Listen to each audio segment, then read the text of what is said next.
We are back. It is September, which means fall is here. The kids are back in school, and in our house, football is back, and we are very excited about that, both college and pro.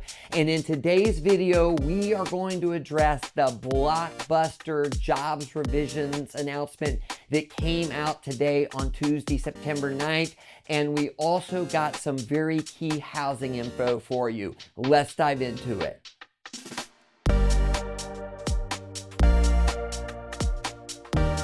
Now, before I get into the market update, just a thank you to our recent subscribers on YouTube. We came into the year with just over 100 subscribers. Now we're over 1,600. And hey, this information started to give clients updates on what's going on, but there's a lot more people out there that just aren't getting this kind of info from their advisor. We're happy to supply it to them. The other thing we want to mention is we just recently started an Instagram page. You can follow us there, and even newer, just a couple weeks old, is our Facebook page. So check those out if you don't already. We appreciate it. So the blockbuster report today was the revision for the jobs numbers that had been released for the year ending in March of 2025. 911,000 fewer jobs had been created. And to give you an idea, the previous reports were an average of 147,000 jobs added per month over that period. This takes it down to an average of 70,000 jobs.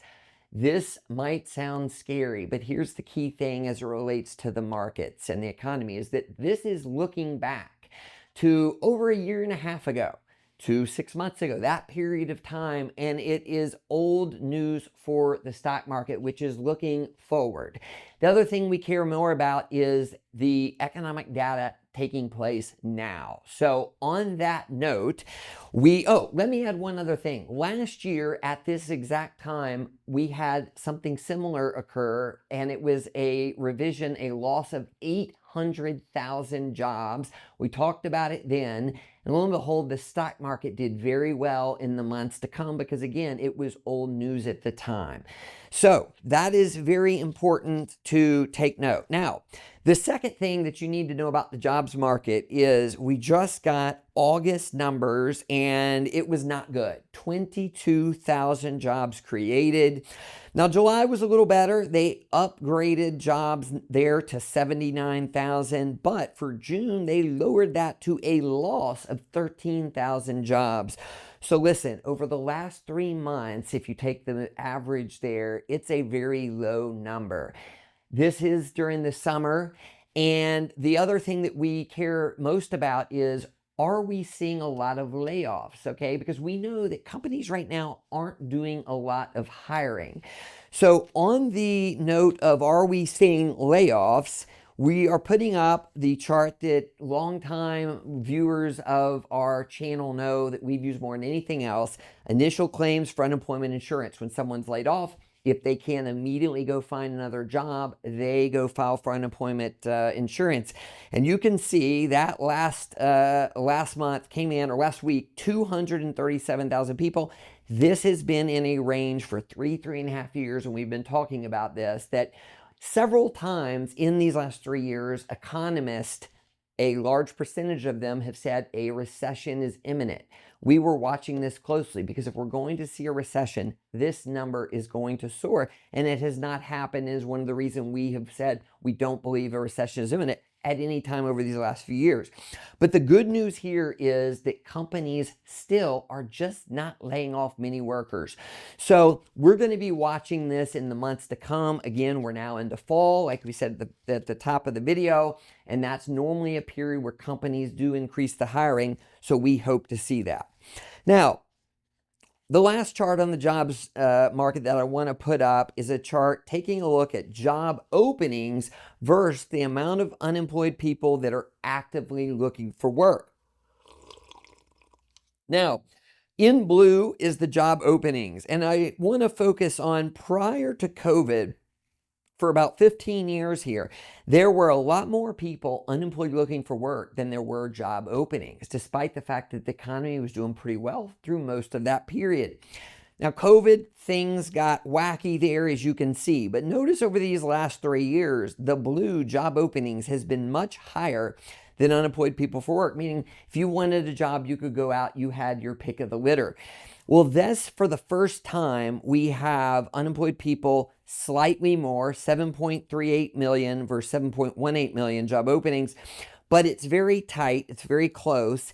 And look, even if job openings continue to go down, it still is higher than it's been for most of the last 15 or 20 years. So the jobs market isn't as white hot as it was for about a 3-year period post-COVID, but it still is solid, and that's the key takeaway. Our next topic, we're talking about the growth rate in the U.S. economy, GDP growth. We just got a revision, speaking of revisions, that was positive. This was for second quarter growth here in the U.S., and it went up from 3% to 3.3. Now, again, remember, as a just kind of rule of thumb, anything north of 2 is good. So north of 3, that's really strong. I also want to point out, because this chart goes back, the last couple of years, that the first quarter of this year was when you had the negative number, negative 0.5%. That's where, again, in April and May, many economists came out expecting a recession, which would be another negative quarter. We are not getting that. We've got a really strong second quarter. But there's people who say, well, what about the third quarter?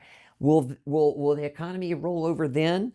Well, the Atlanta Fed has their GDP Now calculator, which takes all the data that's been released so far and puts together its projection of where it thinks the growth rate's going to come out for the quarter. And looking at third quarter numbers, that is sitting at 3%. Really, really strong. When they first did their forecast for the third quarter, it was just north of 2, a little bit above 2. So it has gone up a lot. But when you add both of these things together, it tells you that the U.S. economy is still very strong, and that is good news for the stock market over time, because when you see strong economic growth, you typically have very strong profit growth. All right, now going to housing. And I first want to mention that we previously did a video focused on housing early in the summer, where we talked about the fact that for many first-time home buyers, they are simply locked out. Price housings are too expensive, mortgage rates are too high. So you can look at that if you want some key information on housing, and we're adding to that today. And we first wanted to start by taking a look over the last 10 years at housing prices nationally versus average hourly earnings growth for employees, because we've made this point that in the long run, housing prices cannot continuously grow at a faster pace than average hourly earnings. Otherwise, you eventually get to a place where no one can afford homes, okay? So we are looking at this chart, and we have a key point to it. Notice, over the last 10 years, home prices have gone up 91% nationally. Okay, average hourly earnings in black here have gone up 45%. So, between 2015 and 2020, you can see that home prices went up a little bit faster. And then once COVID hit, the gap significantly widened. So over time, this is going to have to close somewhat.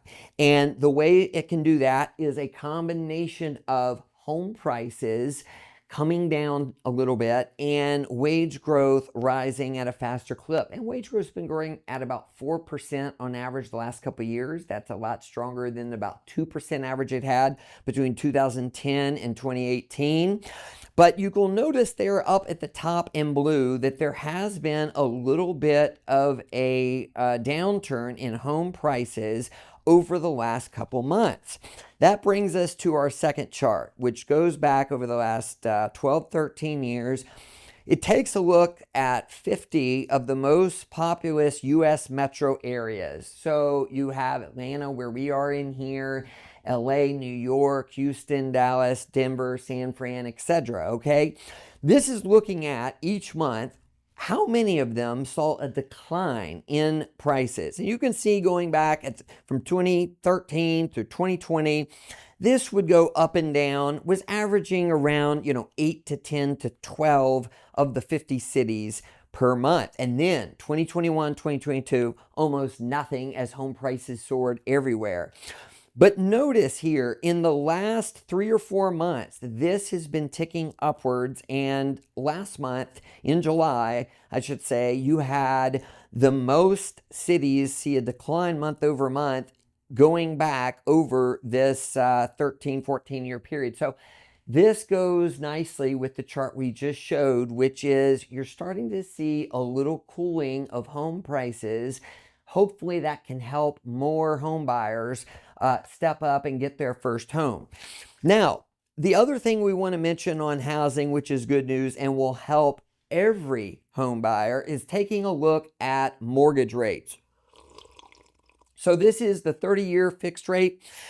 Back over on the left side, you can see at the low post-COVID there, 2.75%. And listen, most of the home buyers across the country at that time got a low rate, and people who had already owned a home refinanced. And then you will see, once the Fed started hiking rates, this soared, hit 8% in October of 2023. That was a period where the real estate market froze completely. There was no activity happening at an 8% mortgage rate. Notice on the far right, we came into this year with mortgage rates a little bit over 7.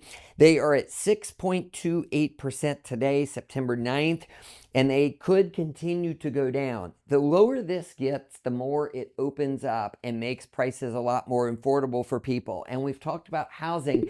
There's a multiplier effect for the economy. Somebody is going to sell their house, they spend money getting it ready, they then buy a new home, they spend money on that house, and so on and so forth. So this can be really good news for the economy over the next year if mortgage rates can continue to go lower. Now for rapid fire. This is where I go over some key charts that I think you need to know about, and we're starting out with the Small Business Optimism Index. This is something, a survey going back to the early 1980s, where you have tens of thousands of small business owners polled every month, and asked a series of questions. The most important one is, are you optimistic about your business in the months to come? And the good news here is that this is on the ascent. On the right-hand side there, you can see just crossed over 100. That is a 7-month high. And let me give you a little bit of flavor what's been happening here. So back in November, December, this thing had the biggest 1-month increase in its history, got up to 105. You can see there in December where there was a significant amount of optimism. That started to decline, a combination of all the uncertainty around tariffs and the fact that the Fed kept delaying interest rate cuts. Because a lot of small business owners do need access to funding. They need to borrow, and their rates had been double digits. It had been very unaffordable for many of them. So they held back expansion and hiring more employees in a lot of cases. But now that this is back on the rise, that we like to see, because again, that means they will do more hiring in the months to come. All right, next chart, the Red Book Index. This is measuring year over year sales growth. So consumers, they go out and they buy. And what you'll notice here is that this had been in a little bit of a dip following all the introduction of the tariffs back in the spring. You had kind of in the middle of the summer there, this was at 4.5%, 5%, which is still not bad, but it was down from where it had been. But take a look here over the last 4 or 5 weeks. This has been on the rise and just got to 6.6%. That is very strong growth. Again, this is not what you see when a recession is imminent. Consumers still out spending. That is good news there. Okay, the final chart here is taking a look at something we haven't looked at in quite some time. It's called the Manheim Used Vehicle Index. If you remember back when COVID hit, one of the first things that happened was there was a shutdown across the globe for supply chains. So you had a lot of car dealerships go empty. And so because of that, They were desperate to get vehicles, so used car sales prices just skyrocketed. And you can see this grew from 150 up to about 260. Okay? Now, look, since then, the last 2-3 years, this has been on the decline and then has kind of gone flat over the last year, year and a half. Now, why I'm mentioning this is one of the components taking a look at inflation. And in our last video we made the point that Fed Chair Jerome Powell should be cutting interest rates. And we looked at a lot of the components of inflation: commodities, oil prices, freight, etc. Things that skyrocketed back in 2021 and 2022. And the opposite is happening this time. They are all going down or near 5-year lows. Add this into that same camp, and it's a big reason why we will see a rate cut in September. Okay, so the key takeaways is, even though a jobs revision downward of over 900,000 jobs is scary headlines, it is significantly in the rears, and stock markets trade over what they expect will happen in the future with company profits. Now, it is true that the jobs market is cooling, especially hiring right now, so we're going to be watching future job releases very, very closely. And then the other key takeaway is GDP growth was revised higher to 3.3% for the second quarter, and the Atlanta Fed has the third quarter estimate at 3%. Those are much stronger than normal growth numbers, and that normally is going to mean good news for stocks and profit growth potential. Now, thank you for watching this video, and if you are new to Centera Capital, head on over to our webpage, go to the contact section, and we will reach out to you and have a conversation. We have a 3-meeting process to see if we are a good fit. And if you're not getting these kind of updates from your advisor, we would love to talk to you. Thanks for watching and take care. Now, if you like that video, you can check out the other housing video we did at the start of the summer. You can check it out there. And one tease, in our next market update, we are going to have a segment where we go behind the curtain and look a little bit at our investment process, specifically how we think about market sell-offs. You don't want to miss that. Thanks.